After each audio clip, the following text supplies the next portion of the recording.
Good evening, everybody. You're just coming into the room, which is great. I'm just checking you can hear me, hopefully, which is good. And we'll kick off in just a couple of minutes. So just give a couple of minutes for people to escape work or grab their drinks, whatever else it might be. And then we will get going with this evening's webinar.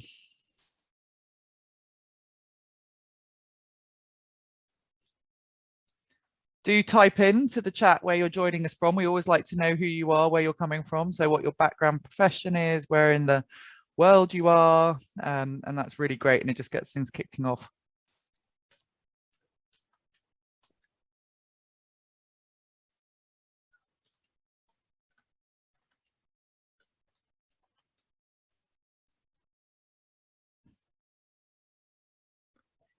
I'm not sponsored by Diet Coke, just keeping going.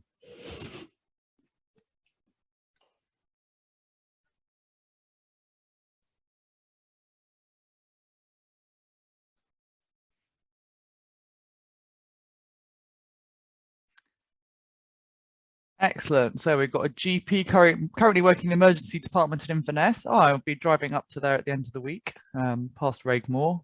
Some massive thunderstorms up in Inverness this week, I hear. Taking out the Tesco's, very important when you need your food supplies.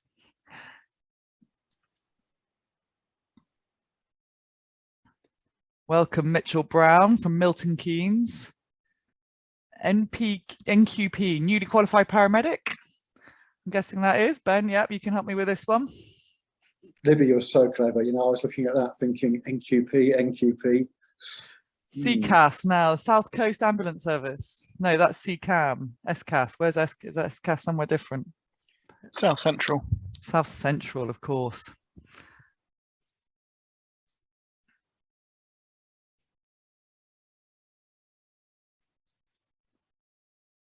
West Midlands. Is that Brian with West Midlands Ambulance Service?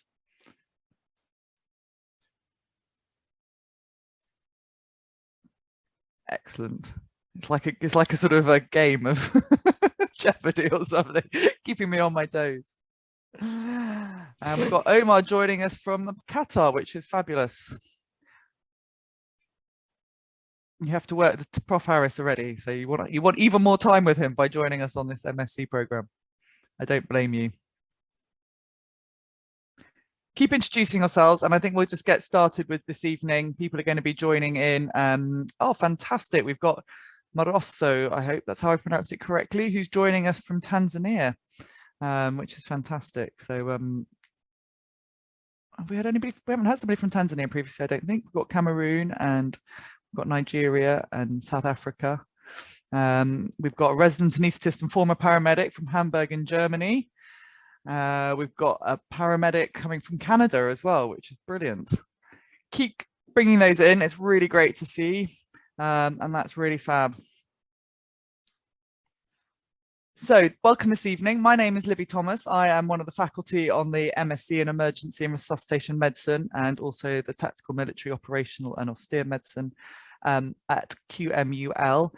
We are really pleased to be joined tonight by Prof Tim Harris, who is our leader and who's conceptualized the whole of the program and has led it right from the beginning, and is a key part of keeping it moving forwards and sharing his amazing knowledge. And he's going to start off with a quick introduction about what the program is for those of you who aren't previously signed up or particularly aware of it.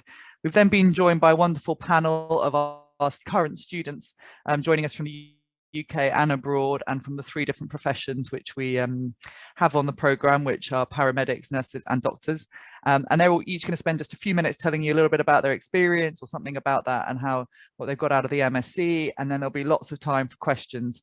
Please do keep using the chat function, putting your questions in as we go along, because we want to hear from you, and this is meant to be as interactive as possible, and that'll be really great. So I'm going to start off by handing over to Tim. Thank you.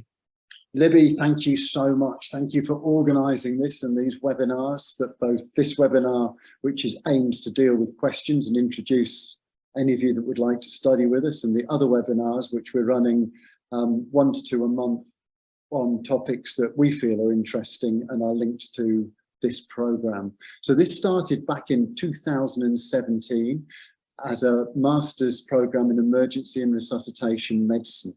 That was largely born out of me doing HEMS and East Anglian Air Ambulance debriefs or M&Ms, and a lot of the paramedics and doctors were clearly pushing the boundaries of knowledge beyond their background and were struggling to have formalized study.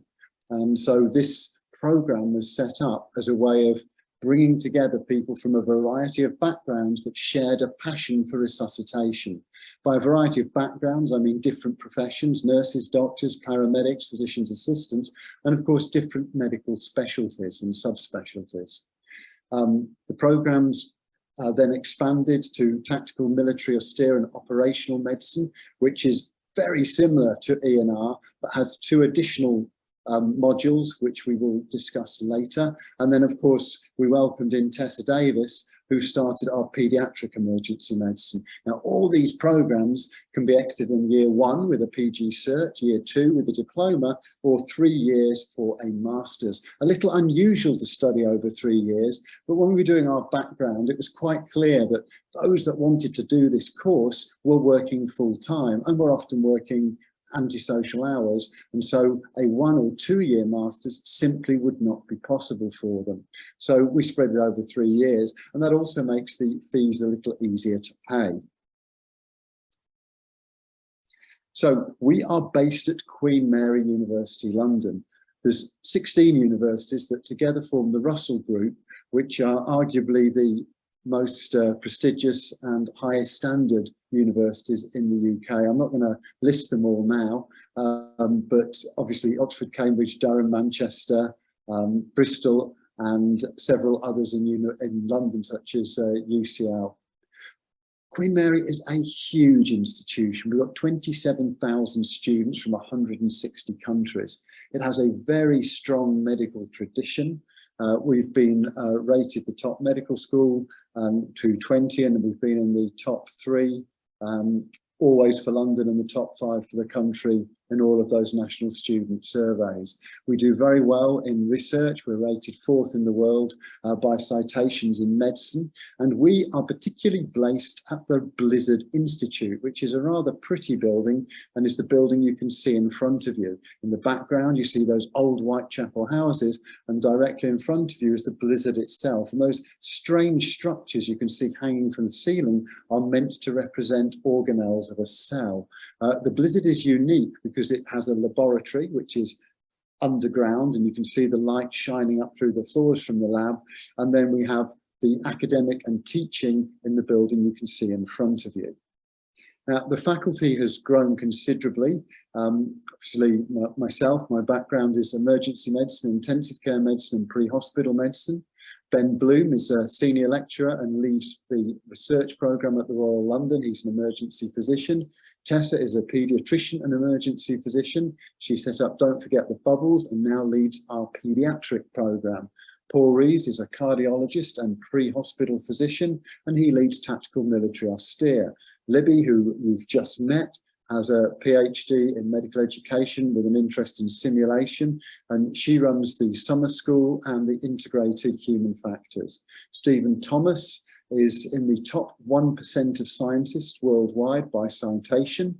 He's got over 350 papers to his name and has a particular interest in statistics. He runs our year 3, which is our master's thesis year.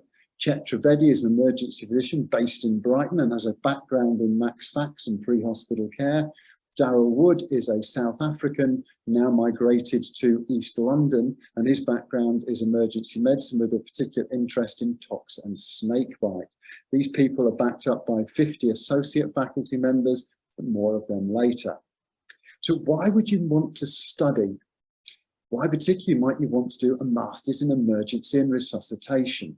Well, there are many of us in the world that see resuscitation medicine as an area that bridges specialties. It bridges paramedics, it bridges into nurses that work in theatre, in emergency, in ICU. It bridges doctors that meet in resus, emergency physicians, anaesthetists, trauma surgeons, acute physicians, intensive care physicians.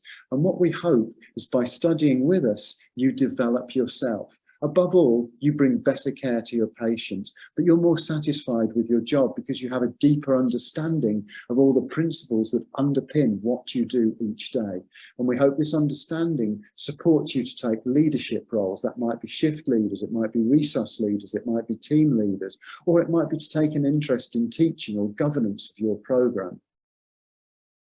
The tactical, military, austere and operational programme was set up at the request of some of our early students who felt that their main resuscitation programmes were based in either the battlefield or in austere environments. That might be work in the Arctic, the Antarctic, or on oil rigs. That might be doing volunteer work with very limited resources. And TMA is very similar to ENR, but replaces a couple of modules. And of course, there's an emphasis on deployed work, on volunteer work, includes more HART, SAR and CBRN. And like all of these programs, it's pitched at an international audience. Now, we have an associate faculty. These are people that join us in tutorials. These are people that have given lectures to us. So you can see Libby top left, Chris Carbell is Professor of Emergency Medicine in Mass Gen and Professor at Harvard. You see Brian Burns, who works out of Australia, Gareth Davis from the London, Maurizio Ciccioni, who's a Professor of Intensive Care Medicine in Milan, Chet Trivedi, and then over to the right, Barbara Bacchus, who invented the HART score. Now, I'm not going to go through all of these people, but they represent some of the leaders in their field and are drawn from a rich variety of countries, as indeed are our student group. As you can see, the majority of students at the moment are paramedics, closely followed by doctors, and we're hoping to attract more nurses because we would love to see more nurses take a more dynamic and leading role in resuscitation medicine.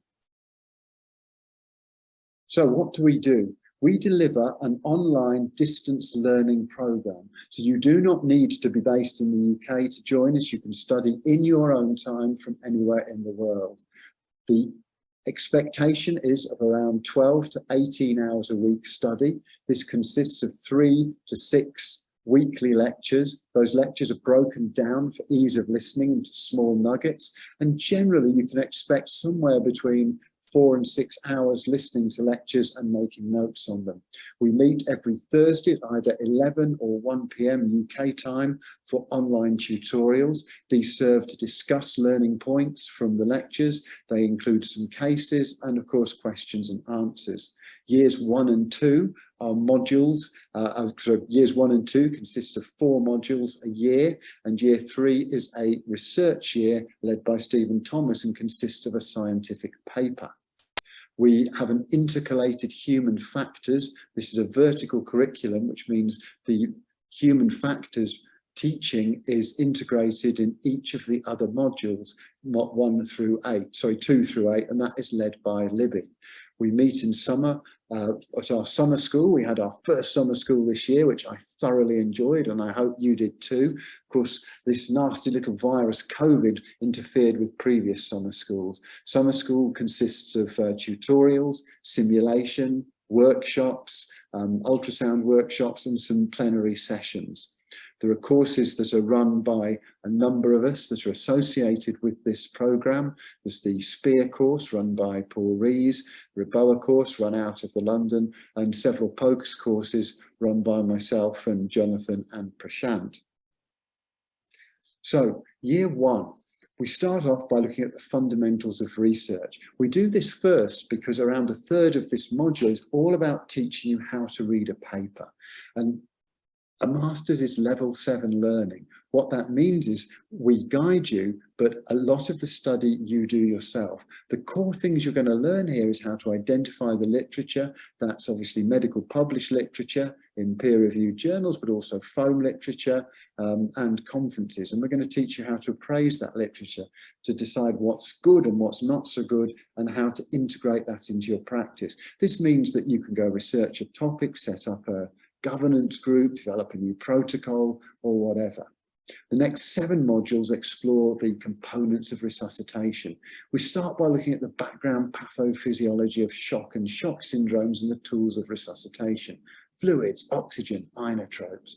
We then move into module 3 that looks at cardiac arrest and airway management.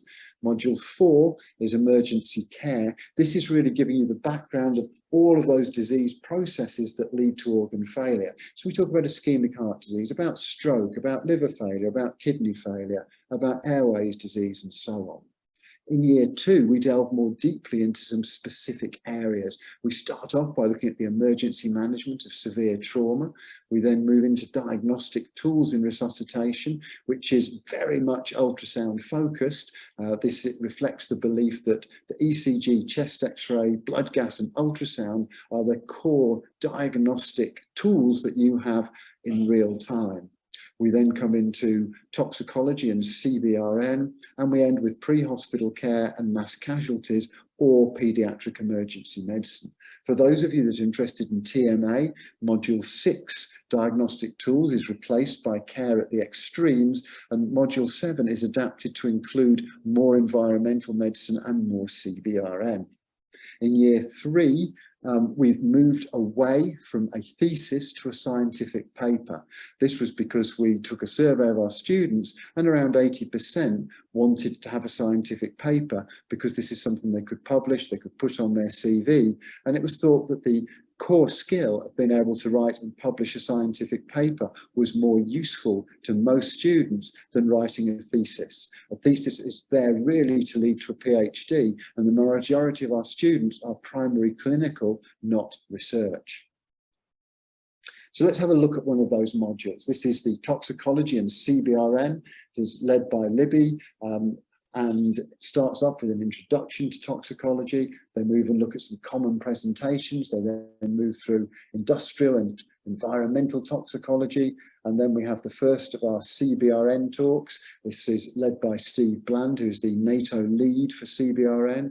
He introduces chemical weapons and basic principles around CBRN medicine.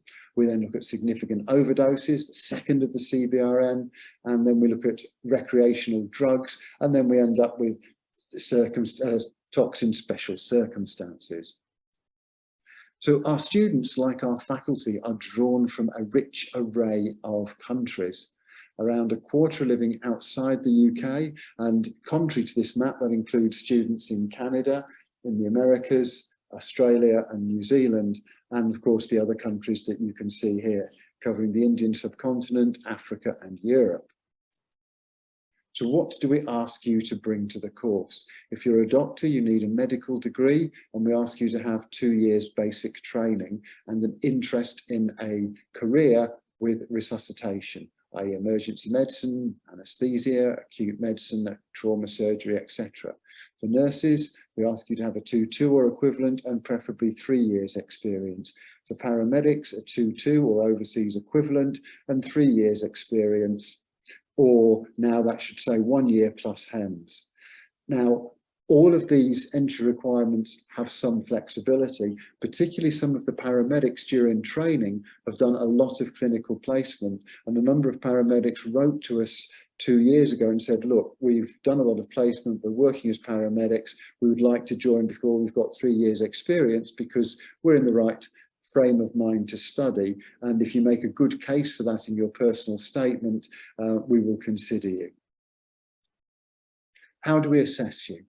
So we have written assignments. These are really to teach you how to write in scientific language, how to share and argue your ideas in the written word. This is about you searching a topic and appraising papers, and you score well on these by being able to identify the most important topics that you feel underpin your subject, taking those papers apart and then forming your own arguments.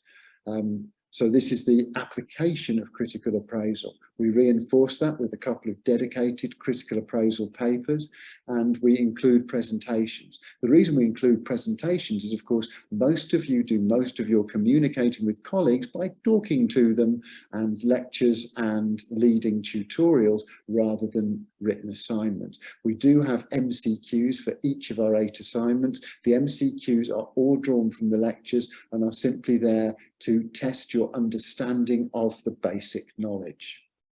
So I'm going to hand back to Libby, stop sharing my screen, and we look forward to hearing from our students and then taking questions. Libby and the ladies and gentlemen currently studying with us, we are very grateful for you being here. Thank you very much, and over to you. Thank you so much, Tim. So that's great. So hopefully for those of you who weren't so aware of the programme and its setup, that's given you a bit of an idea behind it. Any other questions about that, do then put them in the chat. So we've got a selection of our students with us who from various backgrounds and working in the UK and abroad. So I'm going to ask Emma to start us off, please. Lovely. Hello, everybody.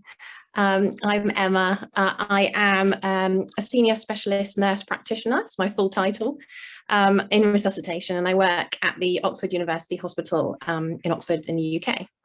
I've made some notes on who I am, obviously, just so I can follow them. You'll have to excuse the seagulls and the screaming children in the background, so I'll proceed. So basically, the reason why I wanted to join the course, I'm completely motivated by all things resuscitation. I am on the medical emergency response team at work, and I am an advanced trauma practitioner as well in ED. So on the bleeps for all of those exciting things. The course, the reason why I wanted to join the course is I heard about it through colleagues in the armed forces. So I'm ex-RAF, and some of the RAF nurses and doctors also work at the John Radcliffe Hospital in Oxford. So a few of them were talking about it and thinking about potentially joining as well. So I had a little look. The course is definitely supporting my current practice, my clinical practice in resuscitation and trauma in both aspects of it. I'm hoping, obviously I've only completed the first year, so I'm hoping it will continue to progress and move forward. And I'm looking to forward my career into clinical academic role within emergency medicine research. So that's kind of where I'm heading towards. So I'm hoping that this course will sort of provide me with that, sort of leading into that, of course. I'm extremely motivated by the course. I love the learning. I love the assignments. I know that's sad, but I really love reading. I wish I had more time. I work full time, so it's hard balancing it, to be honest. I wish I had more time to read the reading lists, which are extensive, but you know, it does get in the way, I have to say that. I'm really excited to learn, and the lectures and the tutorials, I should say, the tutorials we have one a week, and they are extremely motivating. It keeps you going for the next week. It motivates you to keep going. It's actually a privilege to listen to some of the professors, the tutors on the course. Obviously Tim, Prof, and also Jim Manning, we've had a lecture from, which is, and live tutorial involved with John Holcomb. Really interesting people, really inspiring, and it does keep you going, keeps you motivated. And you saw Tim went through the modules of the first year. Fantastic. That's what sort of geared me up to joining. I looked at those modules, thought they sound really fantastic, and that's what I'm really interested in. I want to learn more. So balancing work and study then. The workload is substantial. There's no getting away from it. It is, I mean, I think they said 15 hours a week. That's tough when you work full time and trying to keep on top of that. I also have 2 small children. My husband is deployed as well, so trying to manage that at the same time. But I've managed it. You know, I've got through the first year and I've done quite well, and that is in spite of all those things in the background. So it is doable. So the tutorial we have once a week, like I said, and that doesn't seem that daunting. It's just trying to find the time, make sure your shifts are balanced out so you can meet that tutorial time on a Thursday. Sometimes we can't, you know, sometimes the bleep's gone off and we're off and we can't get there, or if your shifts just can't be swapped. So that is manageable for me, I found. And like I said, the reading lists are extensive. So having a look at those, obviously they don't have to read it all, but trying to get through it and thinking what you do need to read, you need to manage that quite well as well. It is a heavy workload. Just to say the course dates, obviously we have a lovely long summer off, so enjoying the summer at the moment.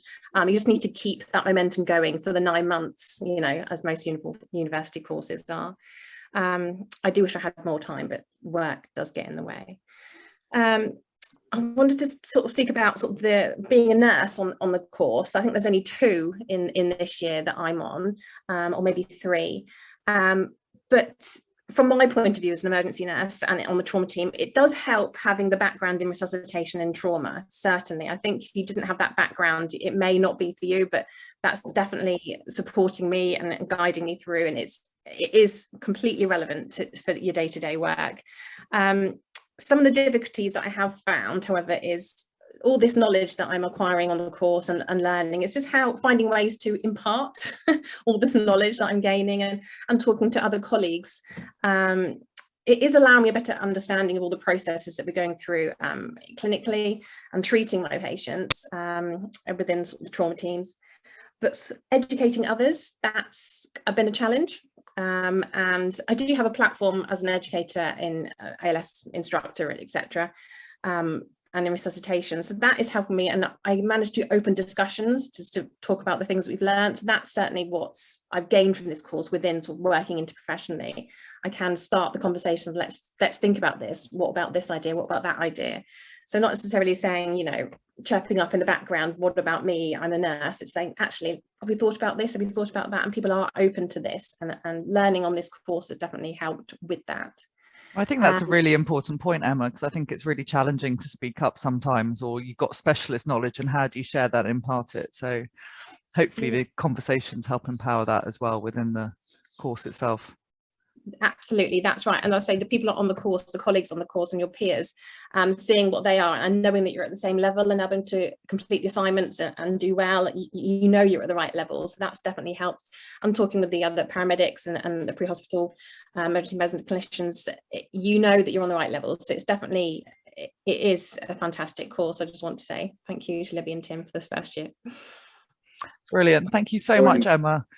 There's 4 nurses in your year, and we've had more nurses some years and less, but we've had a few from Malta and from abroad as well, which is really great as well. We've got one currently from Nigeria too, but we would love to encourage more nurses. So if anybody has ideas on how we can access them and get them on board as well, but there are barriers we recognise, such as funding, which can be challenging to this situation.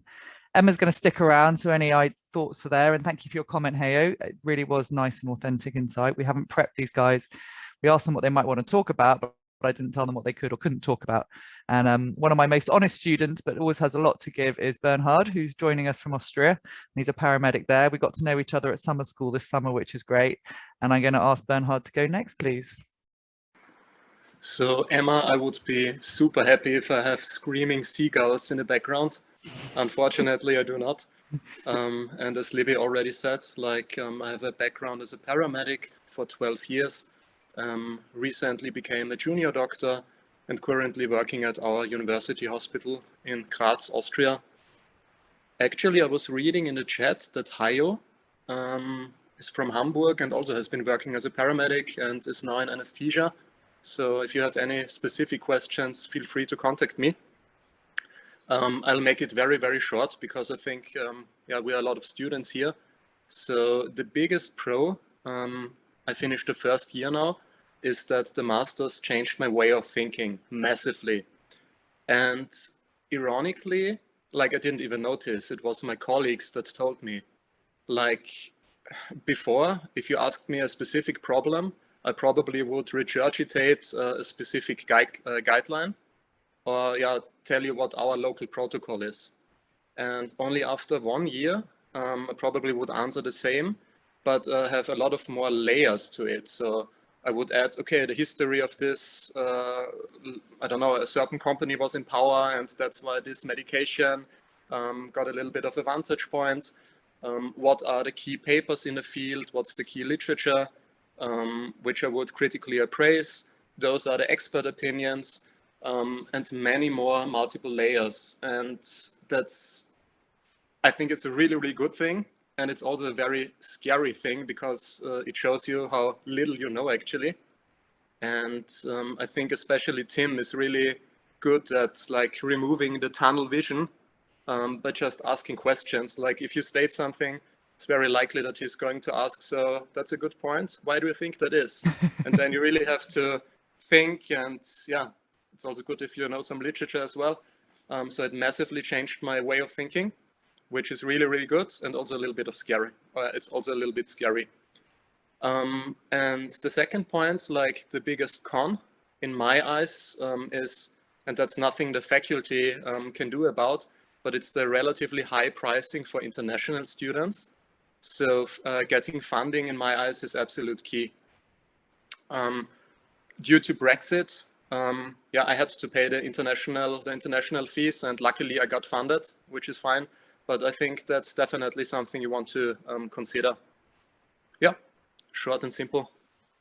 Great. Thank you so much, Bernhard. And any Thank more you. questions for him, do pop them in there, which is actually great. Fear is a good motivator, but we hope people aren't in fear. We hope they're enjoying being challenged to a degree and do want to participate in the conversations. But yeah, they do keep us on our toes, which is absolutely true.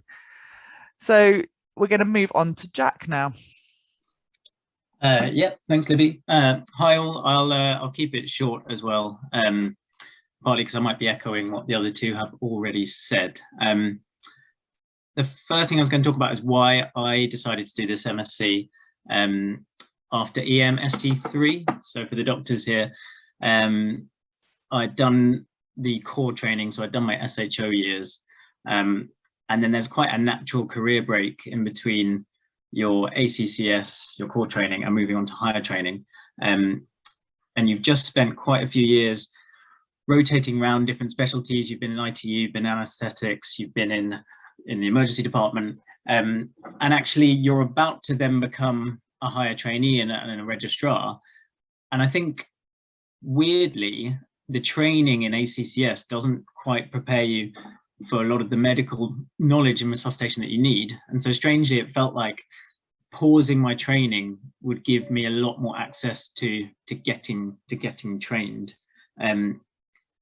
That's also because of COVID, which happened throughout a lot of my SHO years. So that reduced all of our exposure to lots of other types of emergency medicine. So we'd all done a lot of respiratory stuff, but actually, you know, a huge amount of trauma just didn't come in. So I think being able to put a pause on training in that natural break between ST3 and ST4 really worked for me. It was a bit of time away from the portfolio, which just feels like a lot of hoops to jump through, and actually having time to explore some of the resuscitation that we do, and explore some of the things that you're seeing every day at work in a much deeper level, and we're getting an understanding far beyond just, oh, this is what we do in my trust. And I think I totally agree with what Bernhard said, that it's very easy to fall into the trap of, oh, I know what to do with X because it's on the guideline. It's a much more satisfying feeling to know where that guideline's come from, have a lecture from someone who's published the paper that the guideline is based on, and understand when you can deviate from it, because it's not a catch-all. Not every patient neatly fits into those boxes, that your guidelines will be applying to, and it's a really nice feeling to go that bit deeper. In terms of what I've learned and how I use it at work, I think it's masses.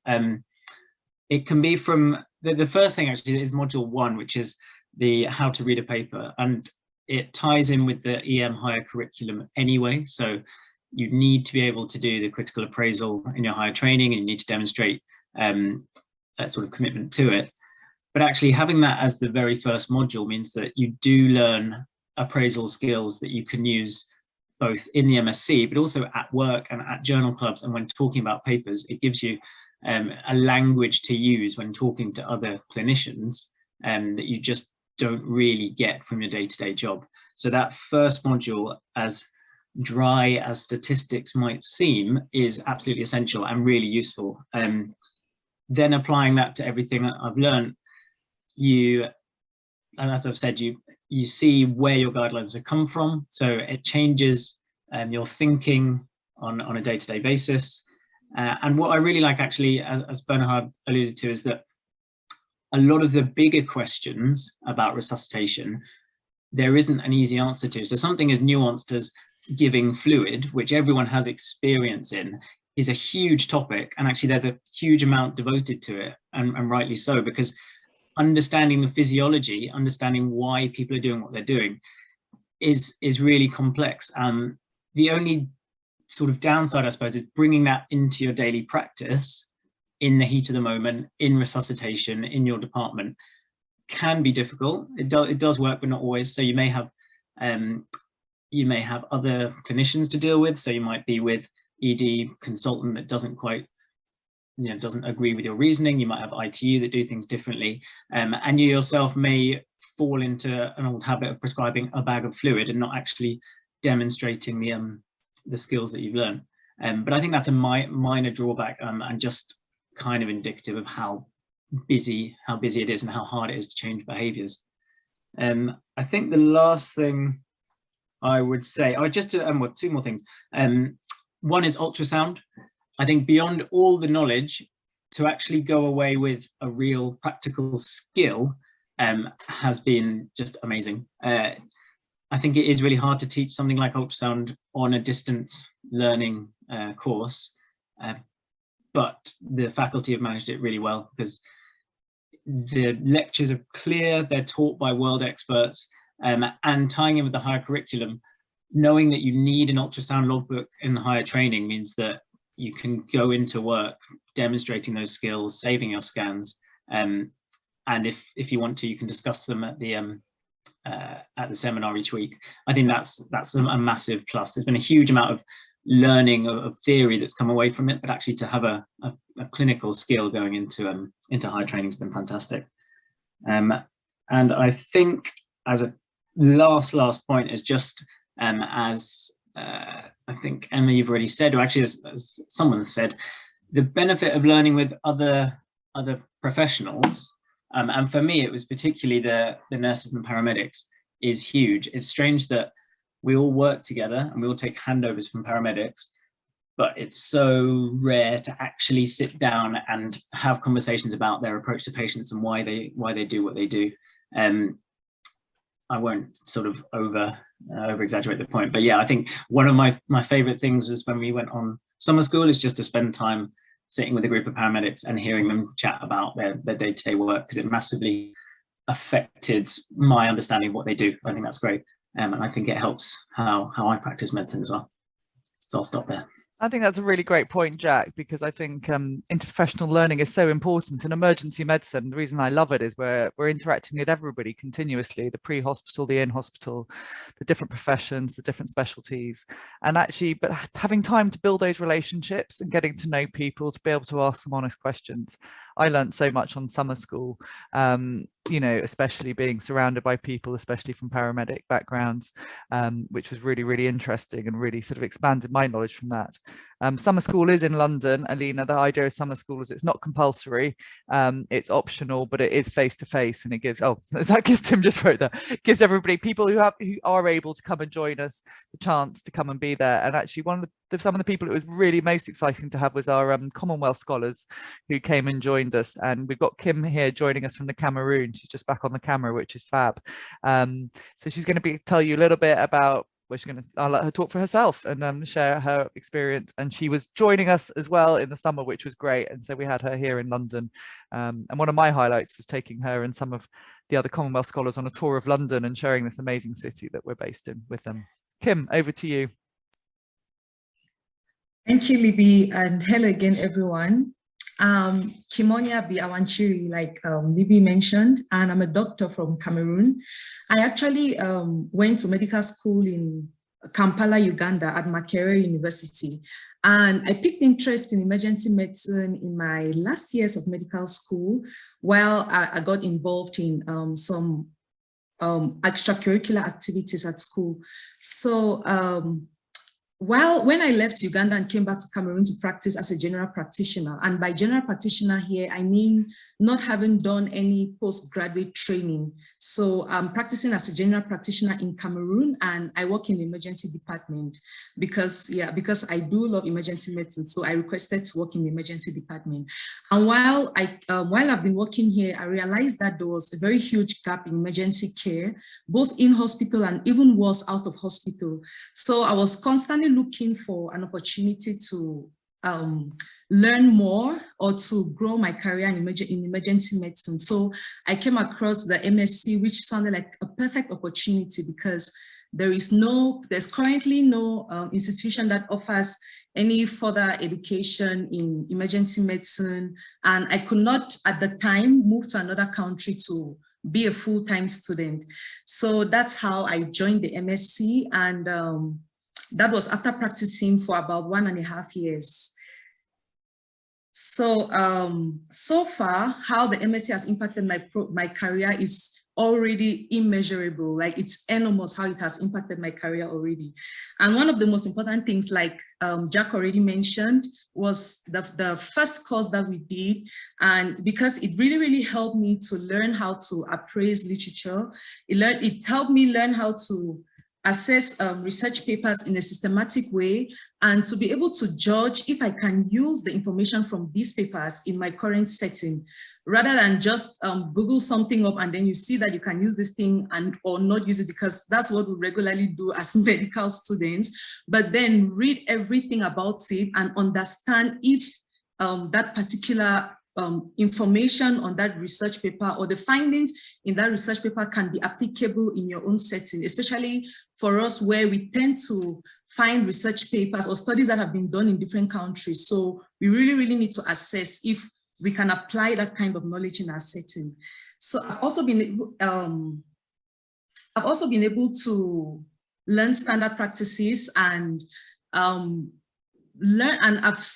learned ways of adapting these practices in my own setting and making recommendations where I work, because like I said, emergency care is quite underdeveloped here. So I'm able to make recommendations at every level at the hospital, both concerning the structure of the emergency room, because I'm learning about standard practices and I know what should be available in an emergency room for the doctors there to use.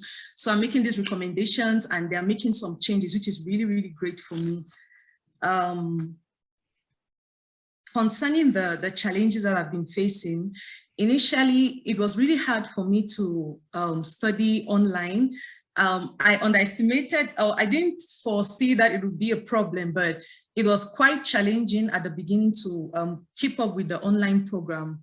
But with time, it got easier. Some of the reasons why it was challenging was because I wasn't used to it at all. And secondly, the network wasn't the best all the time. But at least the great thing is that we have all our lectures already recorded. Even the tutorials are recorded and I can always watch them at a later time, even though I would prefer to be present at the tutorials full time, like when it's taking place. Yeah. The other challenge I had was the ability to balance coursework and my full-time job. I also underestimated how much work it would be because the coursework is actually a lot. So balancing that has been challenging, but the truth is that with time it gets easier, especially when you learn not to procrastinate the work that you need to do. When you put everything in time, you start learning for each module from the first week. So it really gets easier. When you get to the assignment, you have less work to do. The best part so far was the summer school. I got to visit Europe for my first time. I met amazing people. I got to connect with the rest of the staff and my colleagues. And I learned some things about the emergency care system in London, which is really great because I'm in a position where I can actually make these recommendations since I've seen how they are working in different places. So the staff have been very supportive and I'm really grateful for that. They're amazing and they are very reachable. I'm able to reach them at any time, whether it's an academic problem or not. And that's really amazing. The last thing, but not the least, I would like to talk about is the fact that for international students to join the program, but are not able to pay the school fees, you can actually apply for a scholarship. I personally know of 2 scholarship bodies that are offering these scholarships. We have the Commonwealth Scholarship. I'm not on the Commonwealth Scholarship, but I have very many mates who are on the Commonwealth Scholarship. So for that scholarship, you have to apply to the course first. You get your application, you get accepted into the program. Then when you apply for the Commonwealth Scholarship, you can then submit your acceptance letter. There's also the Merck Foundation Scholarship, which I am on, and it was a really great opportunity for me to scholarship because otherwise I may not have been able to attend the MSc. So that's all for now, and thank you for the opportunity.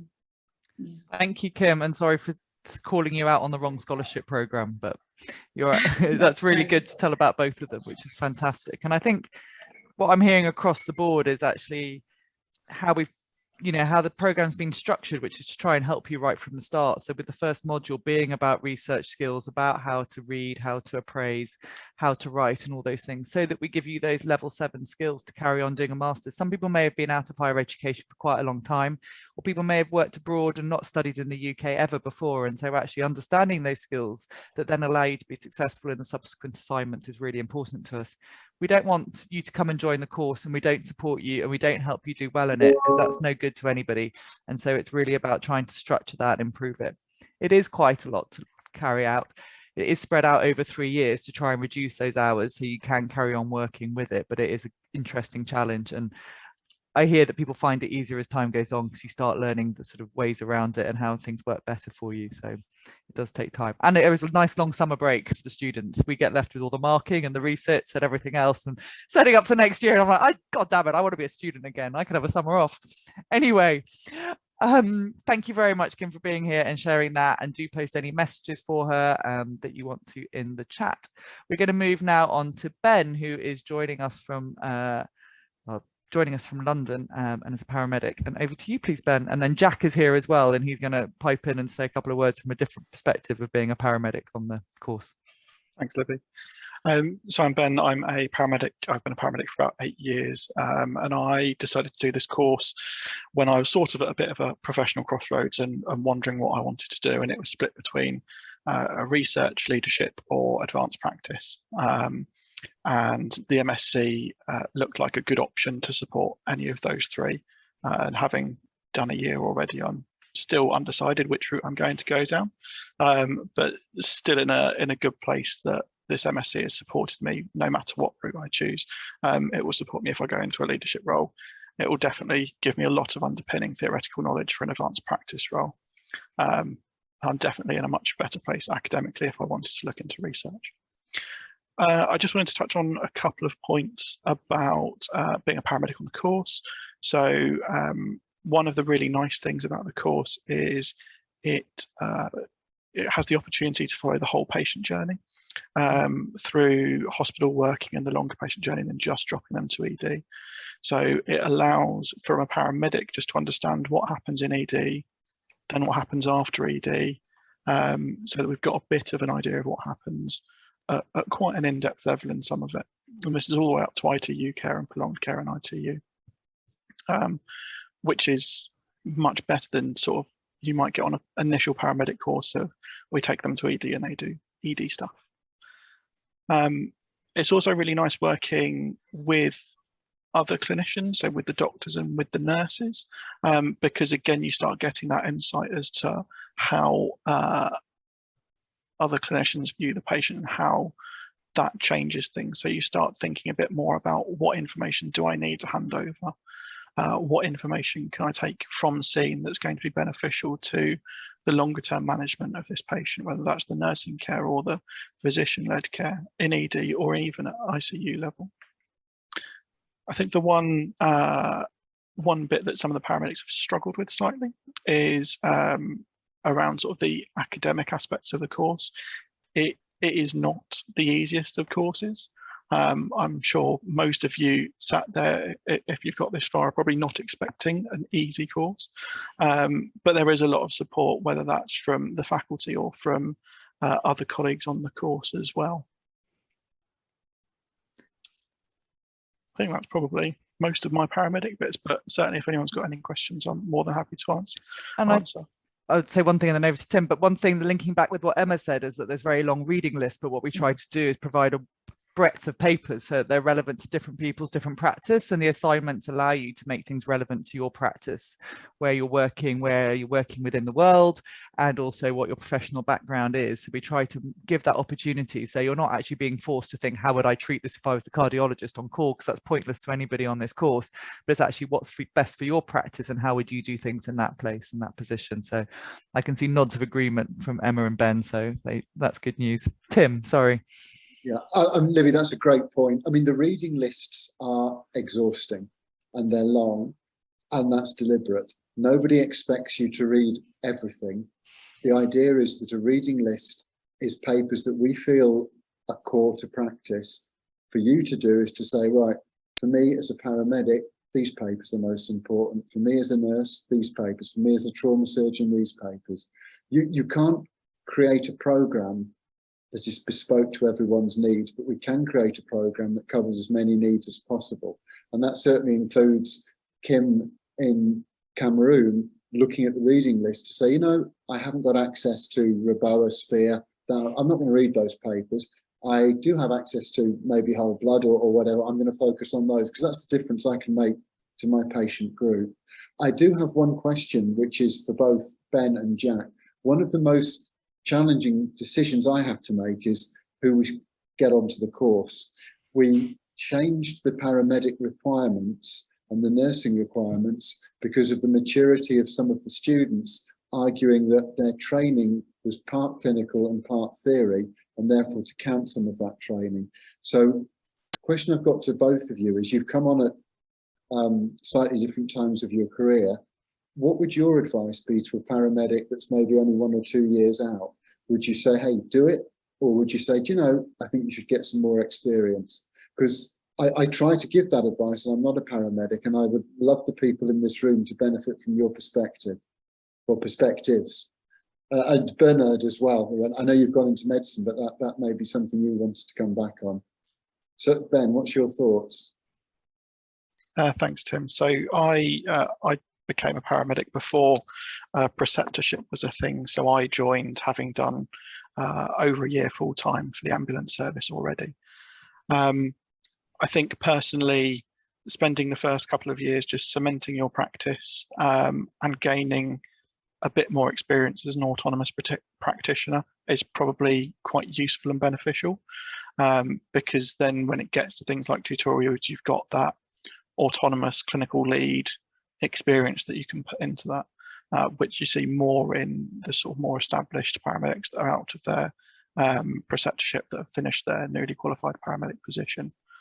There are differences in paramedic courses, so some of them do have a lot of clinical time. Certainly the UK based courses have a lot of placement time within the ambulance services, but there are some routes that have less placement time within the ambulance services. So some of the overseas courses might not have much in the way of ambulance exposure, but they may have a lot of in-hospital exposure, GP exposure, mental health exposure, and different placements like that.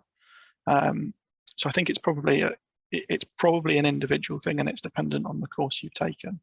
But I'd say you should be fairly confident in your practice as an autonomous practitioner by the time you start. But I'd be interested to see on other thoughts from Jack and Bernhard as well. Hello. We're at slightly different parts of our career. I think I've been a paramedic for 6 years now, and I was before the newly qualified paramedic route, and I did a 2-year foundation degree. I found that when I started, it was very much in at the deep end. You're a paramedic now. There's no real progression in anything, and that actually put me off a little bit. And I came somewhat kind of disillusioned in the profession. I said, well, if I'm here already and I'm a paramedic now, and nothing's going to change my practice, what's the point? So I did a couple of 2 or 3 years, and then I kind of stepped away and went part-time a bit. But what excited me again was the MSc. And the progression and the learning that brings with it. So I mean, if you want to challenge, and I agree completely with what Ben was saying about the wanting autonomous experience of autonomous practice, but if you're someone that just wants to keep progressing and keep going and is eager to learn, then I'd say, yeah, go for it. Because if you do the first, like you say, the first module where it's kind of you learn about research, and if you don't like that, if you could do 1 year and then go, actually maybe this isn't for me, take a little time out and look at doing it again. So yeah, you've always got time, and I know people have taken time out, and you can do different lengths of the course. So I feel like if you feel like you're ready to do it and you have trust in yourself and you have people that back you as managers and colleagues, then go for it. And also with the newly qualified paramedic program, I didn't do it, but it's whether you find I need stimulation in what I do, and I need to find it exciting. And I wouldn't know if I'd find the NQP program particularly stimulating, and I know that a lot of it's not particularly academic. So if you wanted something to kind of complement the kind of structured portfolio-based learning of the NQP program alongside something more academic, then maybe that might be useful as well. But yeah, that's all I have to really say about that. Thank you so much, Jack. Bernhard, have you got anything else to add? Joining as a paramedic and how much experience is useful to have? I mean, you've obviously gone down the medical school route, and one of the fascinating things about summer school was learning about all the different routes into medicine, paramedics, everything else, how it works in different countries and how people progress through their careers, which is very different in Austria than it was to what we're used to in the UK. I'm not sure Bernhard's there at the moment, which is fine. Yeah, oh, you cool. Just a very, I didn't want to interrupt, a very short answer. I think both can work. Personally, I think though, if you have more experience, you're taking more out of the MSc. I think it's about taking more out and having more to give as well, and not feeling completely out of your depth. So I think there is, we do it to try and encourage that. And we have changed the admission criteria at different times, and we can see people do struggle. And actually, this is about enjoying and furthering yourself rather than struggling and surviving, which I think is important. Jack, did you want to add anything else about your experience of the MSc so far? Because you joined us on the webinar and I just stole you to come and chat too. You're on mute. Oh, sorry. I mean, everyone's had such wonderful answers, and everyone's very eloquent and has kind of nailed it, really. Why did you join the program? Why did I join? I joined because I wanted to keep learning. I felt like I kind of paramedics, I feel, as a profession that's steeped in dogma and is kind of born out of textbooks in the 1980s and 90s, and JRCalc and all these kind of bodies that kind of govern what we do. As an autonomous practitioner who works on a car in the community and sees patients and treats patients, discharges patients, I kind of wanted to, it kind of helped me sleep at night, knowing more about the depth of what you are doing and the rationale behind it. And if you're just kind of reading a JRCalc, I know it's got a better, if you're kind of reading if this, do this, and it's not really referenced that particularly well. I found that like doing a bit more reading and research really helped in my kind of decision making and in my autonomous practice, and maybe enjoy it a lot more. So that's why I think the MSc has brought to me. And again, like lots of people are saying about networking, and there's some really great people, and even like Ben and I, we work for the same trust, but I've never met Ben before, and it's been really wonderful to meet people from different areas of the same city. Yeah, just building on what everyone else said, really. Like, yeah, thanks. Excellent. Jack, we were due to be joined by Sapna as well, but she's been stuck transferring a patient. We always have a rule in the MSc that patient care takes priority. So if you miss a tutorial or something else like that because you're busy with patients, that's the most important thing at the end of the day. It's the joy of distance learning that you can catch up on it. But you're doing a Resus fellowship post at Royal London, as is Sapna as well. Sapna's come from abroad, trained abroad, and now working in the UK and using this way into UK medical schools. Can you just tell people a little, very briefly, about that fellowship, because that is linked with the opportunities to do the MSc as well? So it's a clinical fellow job over 2 years, called the Resuscitation Fellow, funded by Bart's Trust, I believe, and you do 6-month rotations through 3 different hospitals in ED. So you work in Newham, Whipps Cross, and the Royal London. So you get some DGH experience, you get some major trauma center experience. So you rotate through those 3 EDs, 6 months each, and then for the 4th 6-month period, you'll be in intensive care and anaesthetics, either at Newham or Whipps Cross, as I understand it. I was at Whipps. And the benefit of it is you're on the tier A rota in ED, so you're essentially with the other higher trainees, working at that higher level, but you're known as a resuscitation fellow. So the hospitals and the departments you work in will know that you need those Thursdays as much as possible. I think there was a question about when the tutorials, when they were, and I won't answer it in detail in case I get the times wrong.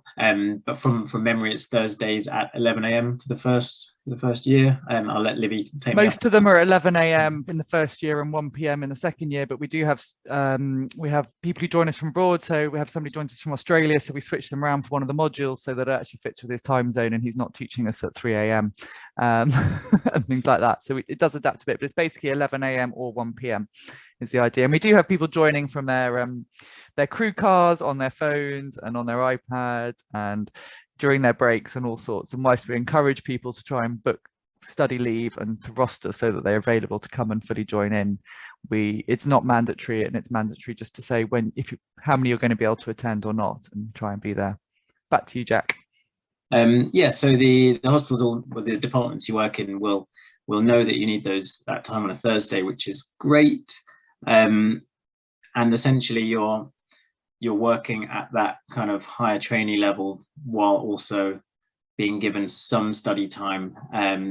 Although I'll add that most of the departments all of them, like most emergency departments in the UK, are very busy, and as much as possible they want you on the shop floor seeing patients, and so you have to advocate for yourself a little bit and say, no, I'm a resuscitation fellow. Part of this job is me doing the MSc, and that way you do get your allocated time to both study and do your non-clinical stuff, and then hopefully use all those skills and all that learning in the emergency departments in East London.